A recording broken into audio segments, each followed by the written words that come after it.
Welcome, educators, parents, and scholar gamers to the Academy of Esports episode 12.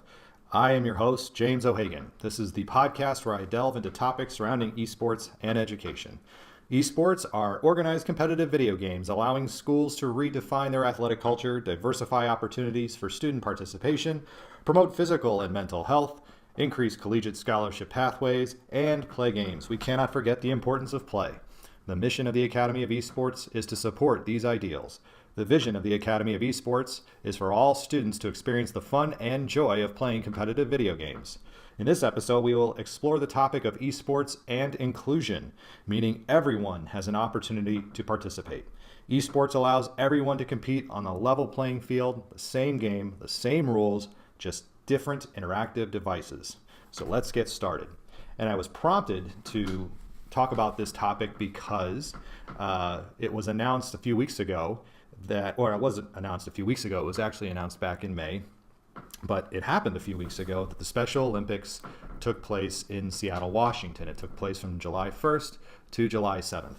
And in that time, Microsoft had announced with the Special Olympics that they were going to bring a segment of esports into the Special Olympics, which was, I thought, a fantastic thing.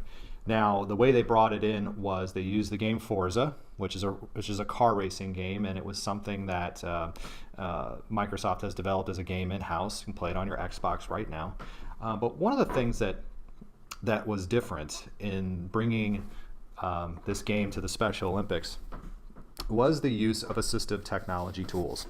Now, for those of you who don't know what assistive technology is, I want to give you a little bit of a background on that. So assistive technology tools are tools that are used to help students with certain challenges. For example, you may have a student who is hard of seeing. If they have difficulty or vision problems, they can actually get what's called a screen reader to actually read things to them. I've even seen a device that can be installed on a cell phone called Seeing AI. So seeing as in sight, AI.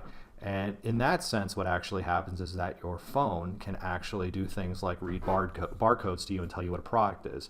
It will even beep when you turn like a can or a box in your hand if it starts to notice that there is a barcode on the screen. It will actually then read the barcode, tell you what the product is. It can even tell you, the person who is using the phone, what scene is in front of them. So they may be sitting somewhere and not know what their surroundings include, and it will take a picture and describe or attempt to describe what it is that is in front of them. It will help them read different types of currency. So paper currency for somebody who's hard of seeing is unable to be read.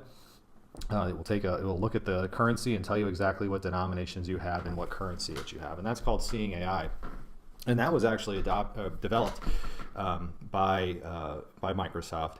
Kurzweil is another company that has done a lot of work over the years developing the flatbed scanners, developing technologies to take materials and take, for example, text that you scan into a computer and translate it into words so that it can be read back to somebody. So. But Microsoft also has done a lot in the last several years to develop something called the Xbox Adaptive Controller, which I think is a really fascinating device. The Adaptive Controller operates very much like a traditional Xbox controller would. For those of you who are unfamiliar with the Xbox controllers, usually it requires two thumbs. It requires you to be able to grip the controller. Has various buttons. And for a lot of us, it's not a problem to use it. However, again, me being a terrible first-person shooter gamer, I have a hard time enough as it is operating the two thumbsticks that are on the controller. But what's great about the Xbox Adaptive Controller, as the story I was told goes, it was developed in-house to allow, it was more like a hackathon type project. So it was a project that was something that was just started in-house at Microsoft, and it was meant to just be a project that they didn't know where it was going to go. And what was great about it is they created a device that is going to sell starting in September for $100, and it will allow you to plug in a variety of different devices that allows somebody who has a certain maybe physical disability to actually play the same games that we all play in the same ways that they are able to play it. So while somebody may not have arms, let's say, for example, they could actually use their mouths to control the control box in some way, to control the game in some way. How they do that, I'm not entirely sure how that happens, but it allows for people to develop a whole bunch of different peripheral devices that will allow everyone to play the same game the same way. It's just how do we get ourselves interacting into the game? That's going to be a little bit different for everybody who uses this device, which again is fantastic. So the Special Olympics brought in this game, and they made this event part of the Special Olympics. Now, why the Special Olympics? Well, the Special Olympics is all about inclusion. And inclusion is an educational topic that's used a lot because it's something that's been changing a lot in the recent years. So it used to be that with students with special needs, a lot of times they would be removed from the traditional classroom, placed into special education classrooms, separated from other students, and their educational experiences were very different from their peers. And in some districts, people still do that in some ways, but it was more pronounced to really separate students from their peers. What inclusion says is we want to not separate out our students. What we want to do is bring all of our students together in the same place. Now, you may ask me what my thoughts are on inclusion, and all I can do is tell you this, is that my educational background is varied. I came up as an elementary school teacher first, and which I did have several students who did go to a special ed teacher sometimes during the day, but they were my students. They were with me for the majority of the day. While they did have special needs, they did also participate in our class experience. And then I worked for several years in the field of technology in schools as a, I guess you could say, a technology coach. I also worked with students of all different age levels in that capacity as a technology coach. But one of my experiences in 2009 through 2011 was I was the tech director at a school called the Cove School, which is in Northbrook, Illinois. Now, the Cove School is an all special ed school, so you can imagine the environment is very unique compared to your traditional public or even a private school. So when you have students who all have special needs, who for some reason either didn't fit into their regular school environment or didn't necessarily, weren't getting an educational experience that was a quality educational experience, the Cove School really prides itself, I should say, they still do, on being a place for all students, where all students can come in and have an opportunity to learn in an environment that is safe and accepting of their challenges. And I taught, as part of my job there, during the day, I taught two high school level technology courses. And what was great about it for me was some of the relationships I developed, not just with staff, but with students, and seeing how they use technology on a daily basis. One of the people with which I worked extensively at the Cove School was a woman named Ruth Miller. And Ruth Miller still works at the Cove School. And she is their person who does evaluations of all students to try and figure out what assistive technology tools they may need to support their learning. So when she goes through her evaluation, she may find out that the student needs a screen reader, or the student needs something that will predict what words they need to type to help them type better papers, for example, better correspondence, whatever it may be that they're trying to do to get their ideas across. They may need a dictation software. So as I'm speaking to you right now, there could be a piece of software that is operating on my computer, which there isn't, but recording what it is that I am saying and keeping it all in, say, a Word document or a Google Doc, one of those things. And it was through working with Ruth that I started to really understand just how powerful technology has become, the potential, and just how it is able to really make the world somewhere that is a lot flatter than what it used to be. And by I don't mean a flat earth like Thomas Friedman did in his book, The World is Flat, or The Earth is Flat, or whatever he called it, as an economic sense. I'm talking about just how we interact with each other. And I guess he did talk about it a little bit in his book about how technology is a great leveler. But when we're talking about students with special needs who, when you meet them in person, you may say, okay, I can understand that this person does have a special need. But what I used to tell my students is that it's important that they embrace the assistive technology tools that they have available to them, because as I sit on one side of a computer screen and they sit somewhere else on the other side of a computer screen, when I look at what it is that they are doing and I look at how they're communicating with me, in most cases, I'm not going to know, if I have never met them before, I am never going to know that they do have a special need. It could be physical, it could be mental, but I would never know that unless I met them face to face.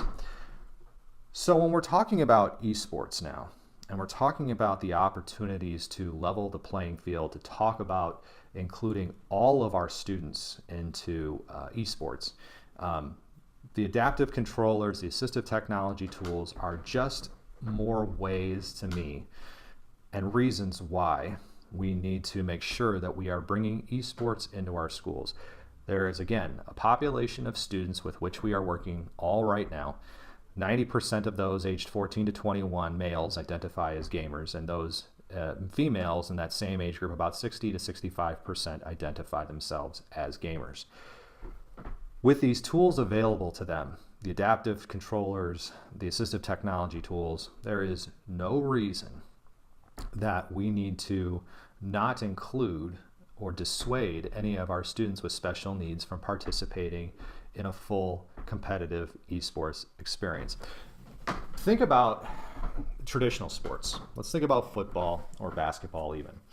And there's usually a very heartwarming story that happens late spring or late fall even. Let's go with late fall.